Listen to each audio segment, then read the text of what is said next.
Hello বন্ধুরা, কেমন আছো তোমরা সবাই? আশা করবো তোমরা প্রত্যেকে খুব ভালো আছো আর আমিও অনেক ভালো আছি। তো আচ্ছা, গরমের ছুটি তো অনেক দিন আগেই বাচ্চাদের পড়ে গেছে, তো আমরা যারা হাউসওয়াইফ আছি আমাদের কেন গরমের ছুটি পড়বে না? তো দেখো, সেই কারণেই তুলপিতালপা ঘুটিয়ে রেডি হয়ে চলে এসেছি বাবার বাড়িতে গরমের ছুটি কাটানোর জন্য। তো দেখো, এখানে এসেই সর্বপ্রথমে করে নিলাম সকালের টিফিনটা, কারণ অনেক সকাল সকাল আমরা এখানে এসেছিলাম। আর এখানে টিফিনটা করে নেওয়ার পরে এখন দেখো খানিকক্ষণ বাদেই নেমে গেছে বৃষ্টি।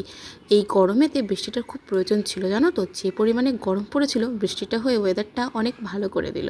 তো তারপর করে নিলাম দুপুরের লাঞ্চ, আর আজকের লাঞ্চটা ছিল খুবই সাদামাটা সিম্পল। এটা কিন্তু আমার খুব পছন্দের একটা খাবার। তো তারপরে দেখো, বাবা কাছ থেকে আসবার সময় নিয়ে এসেছে কতগুলো আম। তো তারপরে আমরা সবাই মিলে একটুখানি খেয়ে নিলাম আম। তো আমটা খেয়ে নেওয়ার পরে তারপরে সন্ধেবেলাতে এখানে মা করেছিল চা, আর আমি নিলাম নিজের জন্য লাল চা।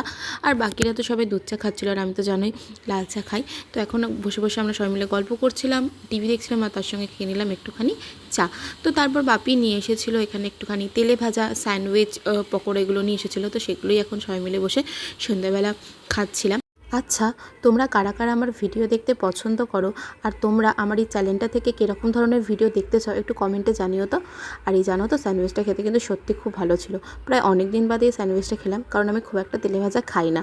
তো তারপরে আজকে রাতের ডিনারে ছিল রুটি, আর তার সঙ্গে কষা মাংস আর স্যালাড। তো এটা দিয়ে আজকে রাতের খাবারটা কমপ্লিট করলাম। তো চলো, আজকে এতটুকুই, দেখা হবে তোমাদের সঙ্গে আবার নতুন ভিডিওতে। টাটা।